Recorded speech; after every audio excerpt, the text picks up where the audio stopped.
Ili hali ulijua vizuri mtoto ametoka akiwa na maumivu.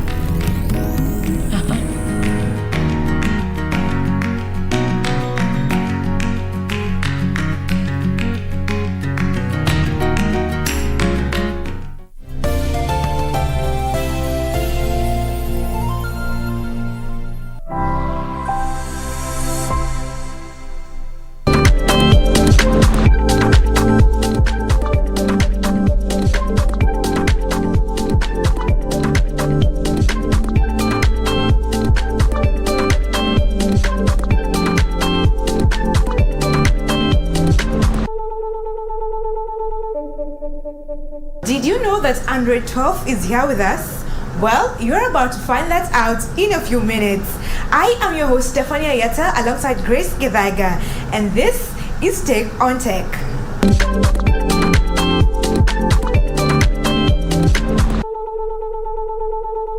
Thank you for joining us. It's always a pleasure having you around. And now, to start us off, do you remember Clippy? That googly-eyed paperclip that used to help with the Microsoft Office tasks? Well, Clippy is back. This and many more stories on Tech News. Clippy, who has been trying to get back his job since 2001, is finally back. Born in Office 97 as a small paperclip to help Microsoft Office users. However, it was given the boot by Office 2007, then resurfaced earlier this year for one day as an animated sticker in Microsoft Teams before the company shut that down. Microsoft announced plans to replace its standard paperclip emoji with an image of big-eyed, happy helper Clippy. The move is part of a broader refresh of 1,800 emojis across all Microsoft apps and services, which will roll out later this year. Emojis are often used as tools to lighten or intensify tones, express playfulness, or enhance expression.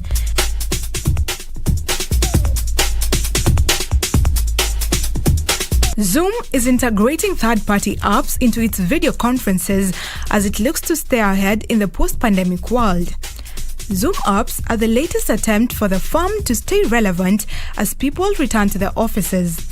The pandemic, which prompted an abrupt shift to remote work for many businesses around the world, transformed Zoom into a household name practically overnight.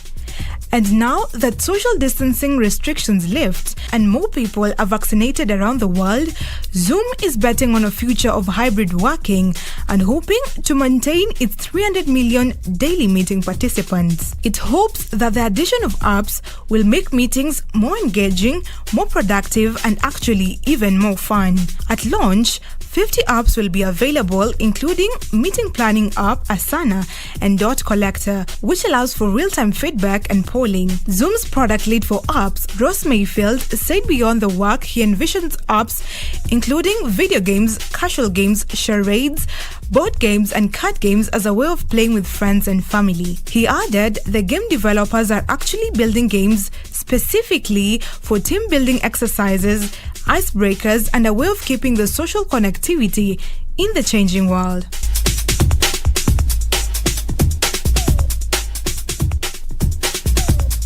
Jeff Bezos, the world's richest man, went on an 11-minute supersonic joyride of New Shepard, a rocket ship made by his space company Blue Origin, on 20th July. Riding alongside the multi-billionaire were Bezos' brother Mark Bezos, Wally Funk, an 82-year-old pilot, one of the Mercury 13 women who trained to go to space in the 20th century but never got to fly, and an 18-year-old recent high school graduate named Oliver Damon, who was Blue Origin's first-paying customer and whose father, an investor, purchased his ticket. Jeff Bezos is not the first billionaire to space to fly on a craft he helped fund. Richard Branson and his company Virgin Galactic rocketed into space only 9 days prior. Bezos is, however, now the richest person to go to space. Not to mention, Bezos' rocket ship flew farther into space than Branson's, reaching 62 miles above Earth. Blue Origin will continue to explore space tourism by offering tickets for joyrides to high-paying customers. In fact, the company announced it's open for sales tickets. Those interested in flying flying on a future Blue Origin flight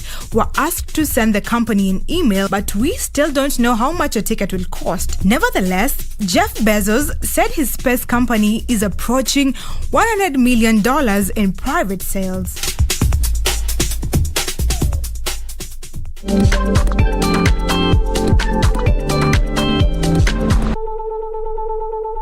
I'm curious, what has been your best day ever? For Bezos, his best day was when he went to space and came back.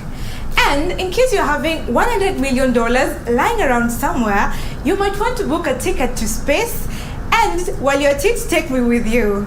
Anyway, now let me take you to Tech of the Week, and today we are featuring Android 12. This Android has excellent, amazing features that you'd want to check out.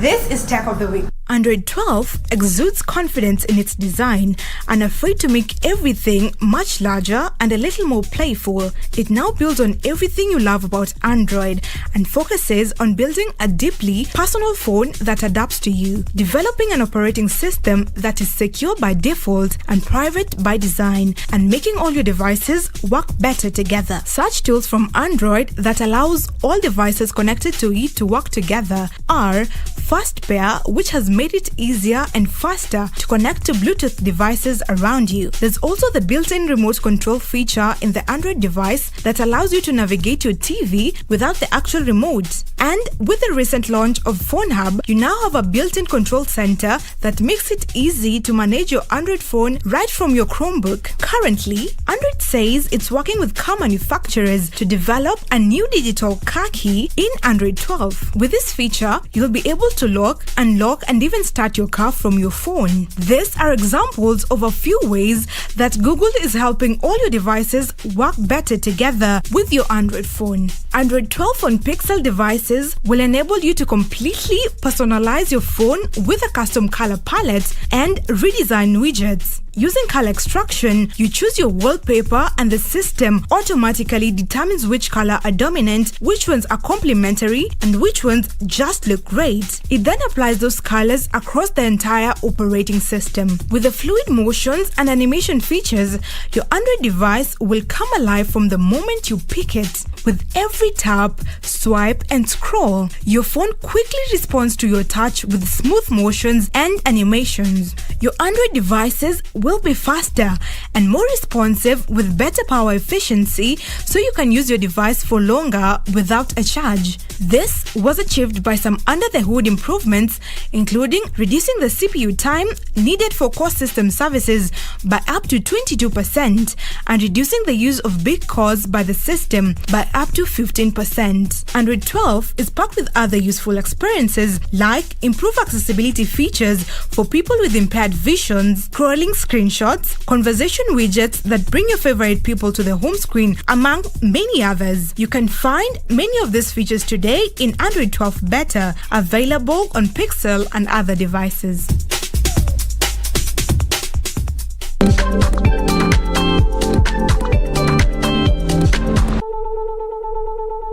And that has been Tech of the Week. I am mostly fascinated by the fact that you can control your car using your phone, and you can also share your car keys to friends and family using Bluetooth. I am definitely waiting for Android 12. And now let's move on to the interview segment where we have great insights for you.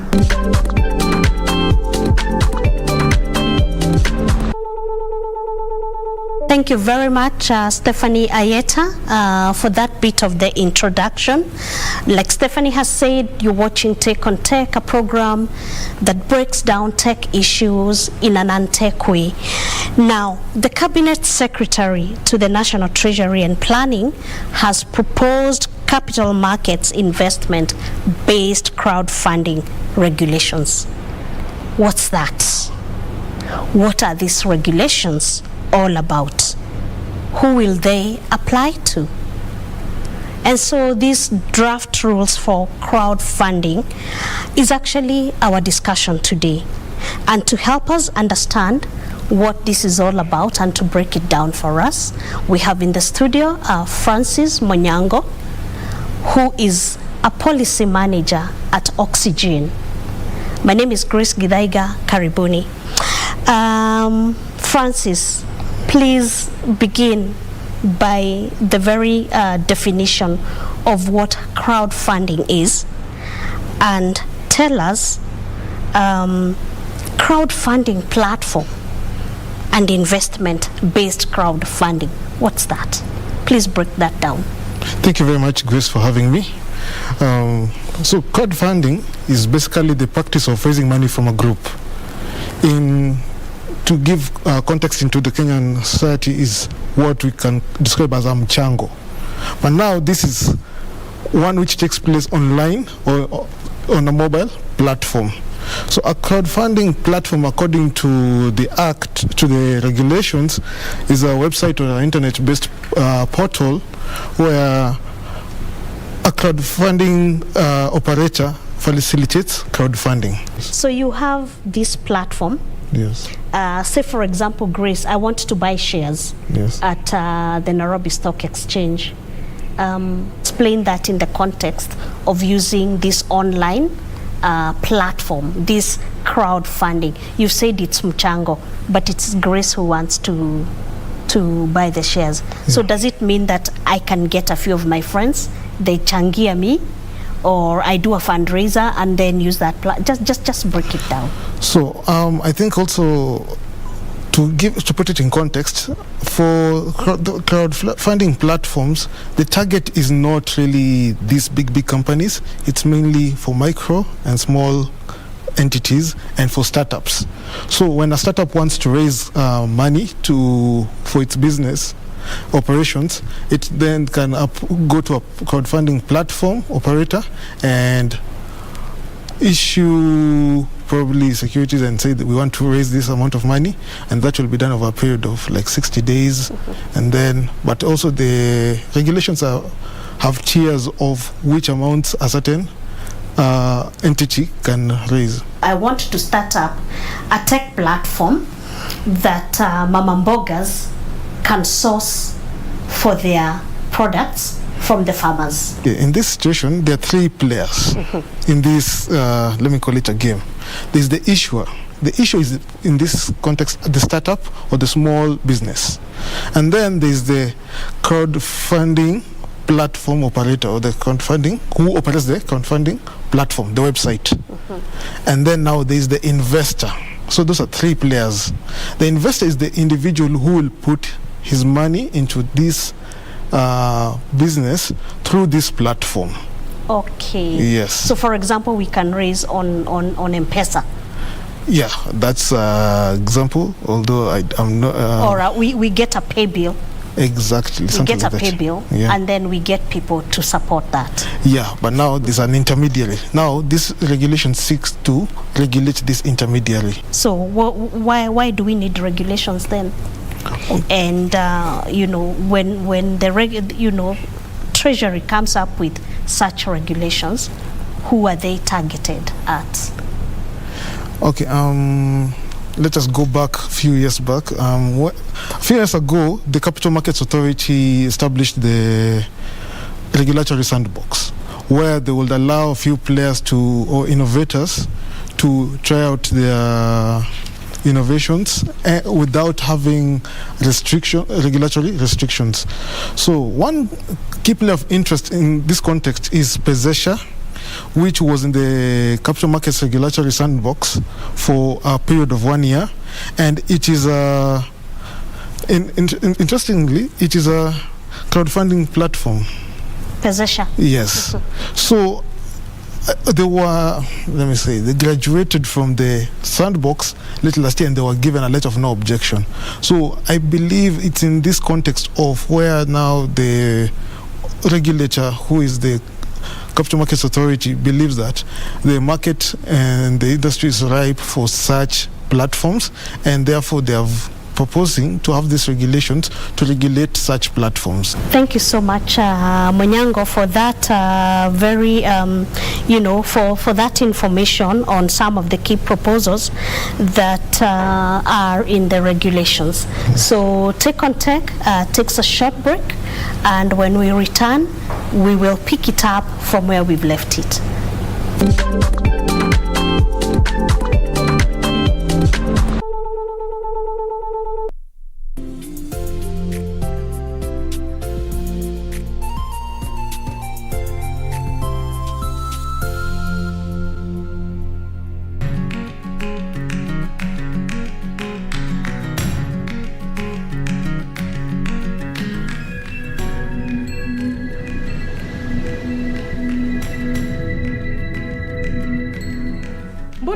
Unakaa kama kilinge cha wachawi. Leo niliamua kufanya usafi kila mahali, ndio maana kila kitu kilivyo vile kilivyo.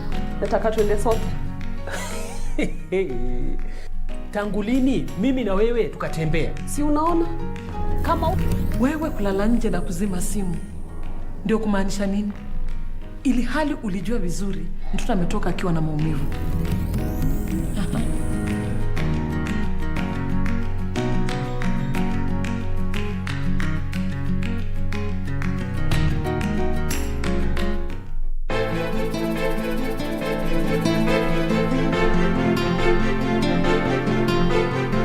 ni kitu gani ulimwambia Maya mpaka yupo so convinced kwamba utakuja kuzungumza na babake? Birthday ya Badi si muhimu kwako, sio? Jamani mume wangu, mimi sijasema hivyo. Mimi leo niko tayari kutoroka. Vipi ule mpango? Pe jina la kijana. Ujui jina la baba wa mtoto mtarajiwa? Like spending my money, baby. Na kama hutaki mimi nitumie, wataka nani atumie?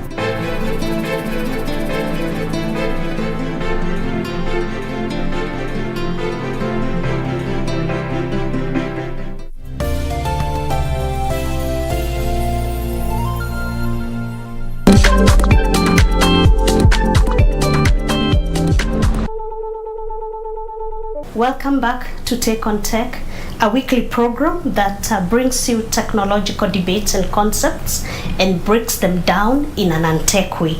In today's program, we are discussing the draft regulations on that have been proposed by Treasury on crowdfunding for crowdfunding regulations for investment.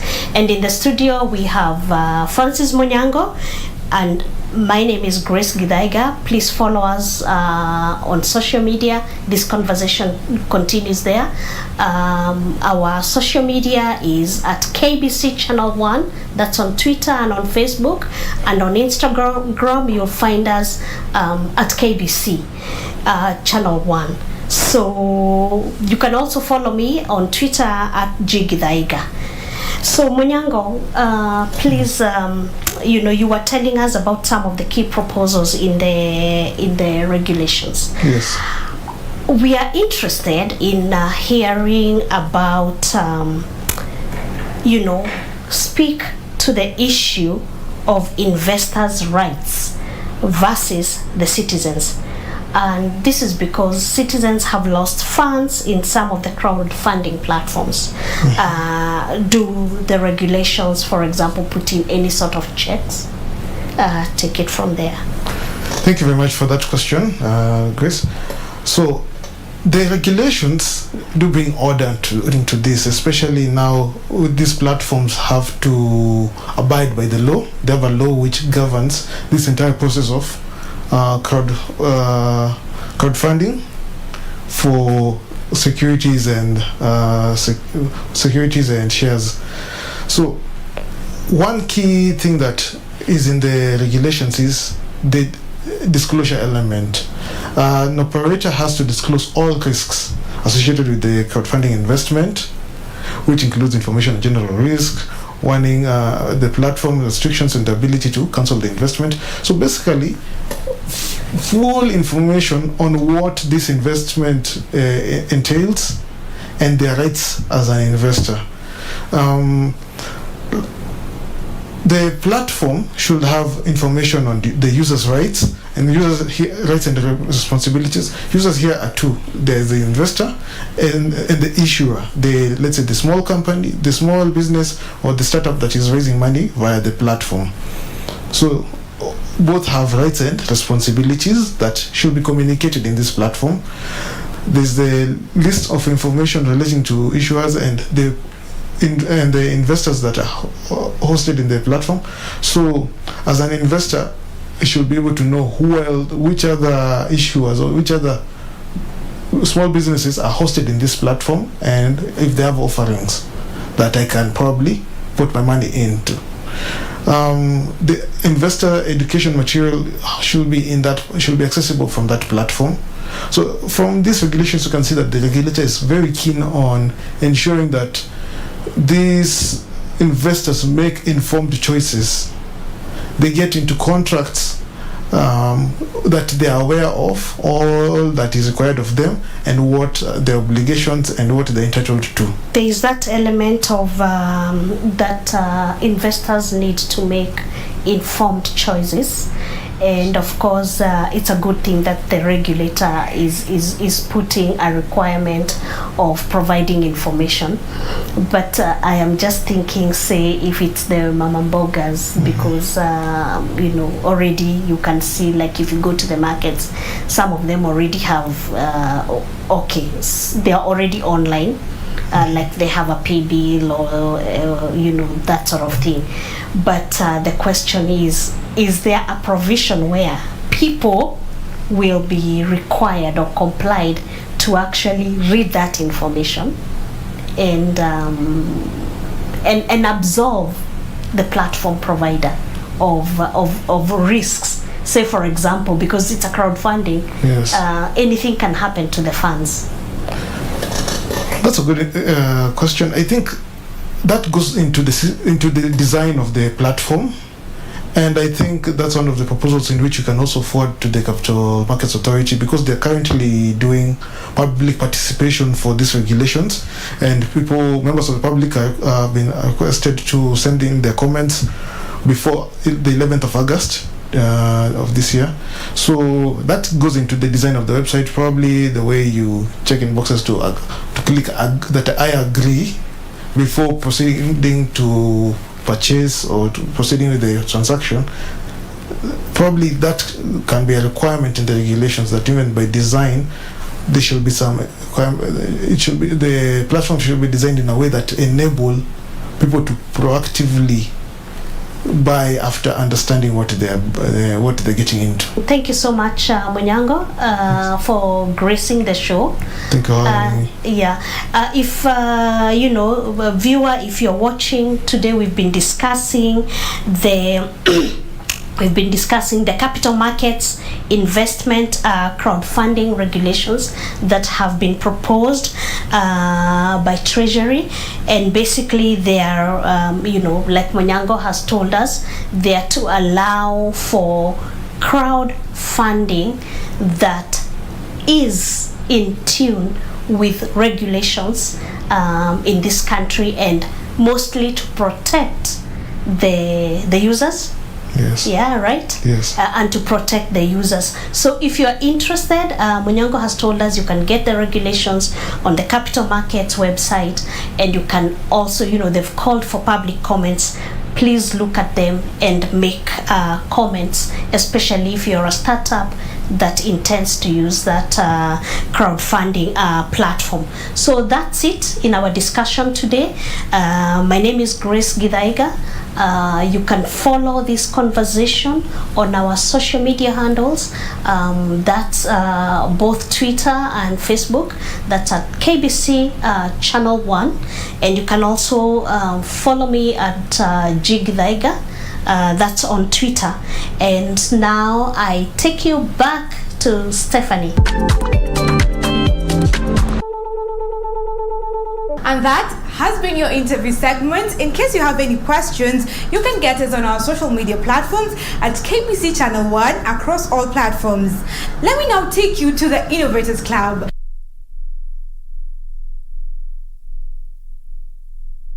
On today's Innovators Club, we feature robotics for kids. And with us is Simon Kerr, a STEM educator at STEM Cafe, which is a learning center where kids and young adults, through play, explore the world of STEM, science, technology, engineering, and mathematics. Simon explains on the robotic career path. So my name is Simon Kerr, a mechanical engineering student at the University of Nairobi. I'm also a STEM educator at STEM Cafe, Nairobi.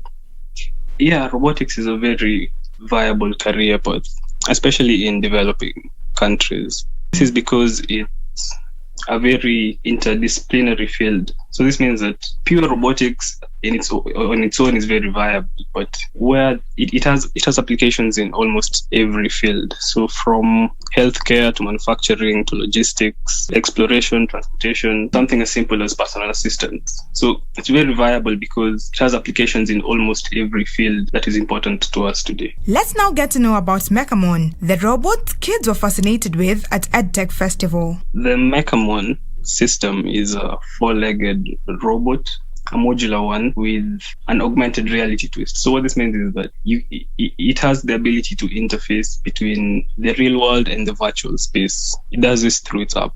So the bot is controlled by inputting code into the companion app that comes with it. It was developed by a guy called Silas in Nigeria as an accessible robot for educational purposes. And this is what he means when he says Mechamon is used for education purposes. The bot comes with a companion app and to be able to make it do all these various functions. So the kind of code that we use with the bot is something we call block code. It's what we used to teach introductory programming. It's a very simple language, very intuitive as compared to writing out text code. So that makes it very accessible for educational purposes because you don't have to have a background in programming to be able to use it. It's also a very modular bot, which means all the parts can come out easily, can be replaced easily. So that's good because repairs are very easy and making adjustments to fit each child's style is very possible. Children are taught everything from coding all the way to creating the robot. And if you think it's too hard for the kids to grasp, then you might want to change your mind. You've heard it. Any type of kid can pick up how to do robotics, and especially if the kid has an interest in science and technology. In case you need more reason to back that up, here it is. We teach them everything from the software, how to work with the software, how to write codes for the bot, the different types of commands. Then we go into the hardware. So this is what physical components does the bot have, what sensors does it have, what motors and actuators does it have. Then after we go there, we go into how to interface the bot with the software, so the hardware and the software. Then you go a step further and try and teach them how bots can be used to solve real world problems. You enjoyed the robots? Yes. Would you want to have one at home? Yes. So mommy should buy you robots, right? In Kenya, we do have robotic companies. However, there are just a few. The future looks robotics, and it is a viable career with a great demand in developing countries such as ours. In case you have a child with an interest in science and technology, then you might want to encourage them to try out this field. If you're an innovator or you know any who would like to be featured on Innovators Club, then reach out to us on KBC Channel 1 across all platforms. That draws the curtains on today's show, but we continue the conversation. You can get us on our social media platforms again at KBC Channel 1, or you can get me at Stephanie Ayeta across all platforms. Until next week, let's keep it tech. Adios.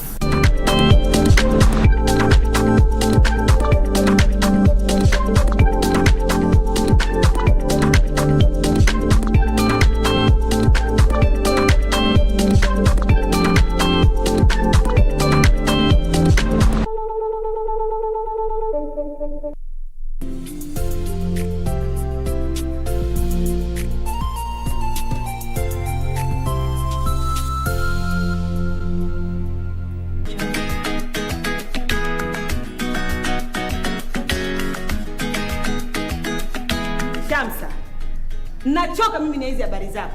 Ukai kazini ukatulia wewe.